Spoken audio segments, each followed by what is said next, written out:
What is going on, guys? Welcome to Greggles TV Daily, your source for daily tech news. How is everyone doing? Hope you're having a fantastic day. We have a few tech news stories and we have a bunch of questions.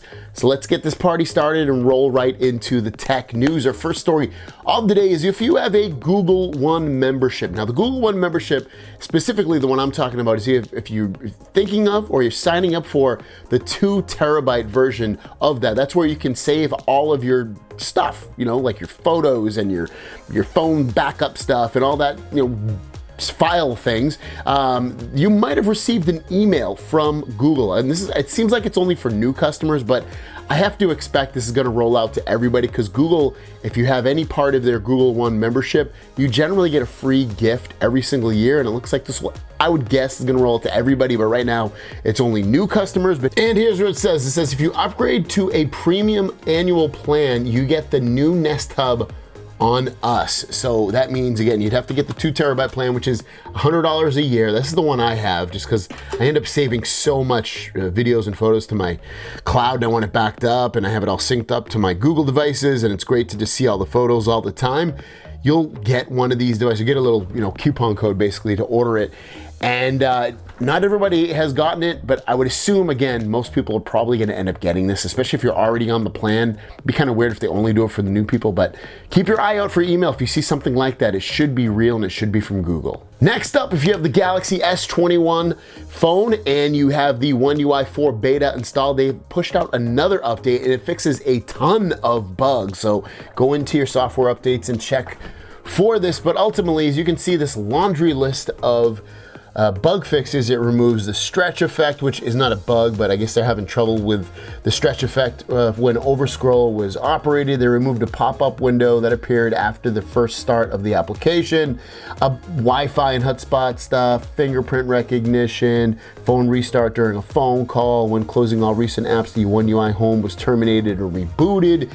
And that's not all. They also did some of this stuff as well. You can see app update information. The apps below may be updated to the latest version after the software updating. There's a bunch of Samsung apps. It's an 807 meg update, so it's very, very big, available right now. The next story is totally goofy, and I don't know if I would, maybe I'd buy it just because I had a channel and I would do it, but I actually don't think I can. I think it's only for Australian people. I could be wrong. If I'm wrong, definitely set me straight, but there are official Samsung jeans that have a pocket for a Galaxy Z Fold 3 phone, and they come with a Galaxy Z Fold 3. So check this out. It's coming directly from Samsung, saying that Samsung and Dr. Denim, who's really big in Australia, say goodbye to large pockets with the Z Flip Pocket Denim jeans. And these jeans go for $1,500. But like I said, they do come with a Galaxy Z Fold 3.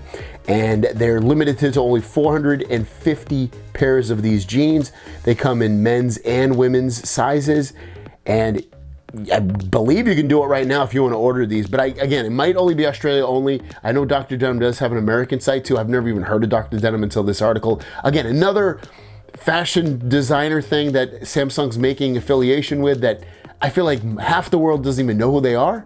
Like, where's Levi's? Where's like Guess Jeans or somebody like people know? Like, this is so weird. And the last story, as you can see from this headline, super interesting. Samsung's betting on AI, which is artificial intelligence, powered S Pens, and its increasing popularity. So it sounds like from this article, and they're basing it off a video, is that Samsung is potentially going to add some kind of AI features in their future S Pens so that they can, I don't know, maybe figure out what you're going to do next or what you want to do, or add extra features within the S Pen and bring S Pens to more devices. It's kind of interesting. I'm wondering where Samsung's going to go with this. Like, are they going to go in this completely weird direction of adding artificial intelligence so that, it works in a way that, I can't even imagine. I'm just curious. Like, now make that your question of the day. Where do you think Samsung will go with AI being built into S Pens? And do you want to see S Pens on more phones? I'll make it a 2-part question. Leave it in the comments down below. With that said, guys, let's jump into the Q&A portion of the video and drop that.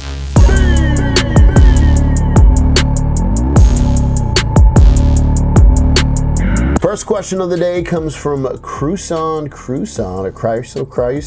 Have you suffered any of the Pixel 6 Pro screen defects? The green tint, along with the powered off screen flickering when pressing the power button in for a second. It'll be better off not to wait till your next video to address these questions due to the fact that there are many customers curious if this is a serious issue and they need to return their device only for. So I've heard about this issue. I kind of just see it, I saw articles popping up. I haven't noticed I had any issues. I've been using this. It hasn't been my main phone. I haven't gone over to it, but I'm gonna press the power button. You know, I don't have any issues with that when I don't have screen flickering or anything. I haven't noticed zero screen flickering. I've had this phone for since the day, I mean, before you guys got it, and whenever I did my first video, I've had it for 2 weeks or something like that, 3 weeks. And I haven't had any screen issues. I really haven't had any issues at all that I can really think of. It's been fairly like solid. I mean, I don't love the fingerprint sensor. That's probably the thing I don't like most about it, but otherwise it's been pretty solid for me. I know there's always gonna be people have issues with certain things, but I wouldn't worry about returning it.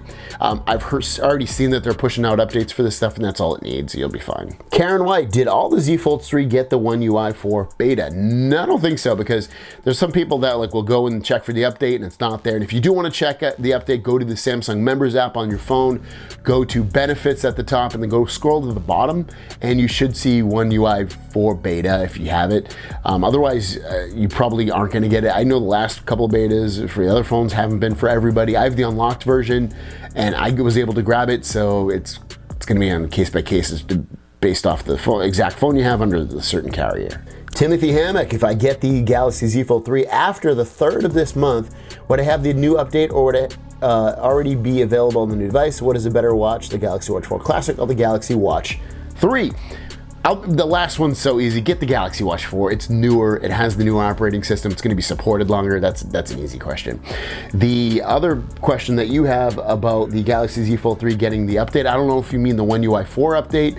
That update's not going to be out for at least a month for everybody in terms of like the stable release. I would guess sometime in December, maybe even early January. So in 3 weeks, I don't think you'll get the update. Unless you're talking about the beta, yeah, you should still be able to sign up for the beta, but beyond that, the real full-on version of it won't be out yet. Brad Jones, can we see the room setup? Give us a tour. So he's talking about my office. I've done a room tour in the past. I will be doing a new one soon, and the reason I'll be doing a new one is because I have some lights from Nanoleaf, and I'm gonna have I'm gonna switch these lights to Nanoleaf and do a review on that, and ultimately you will see my setup that I have. So yes, it's gonna be, we will be doing that, and so yeah, look, stay tuned. Roxanne McCon says, when will the One UI come to the Galaxy S20 Ultra? I'd have to suspect you'll probably get the beta sometime in this month, probably the end of this month, early December, and the full version probably sometime in January. Cletus Cassidy, I have all the streaming apps and watch a lot on my phone. Was wondering if you know of any way to continue to listen to the audio if you shut off the screen. It stops playing entirely when I shut off the screen.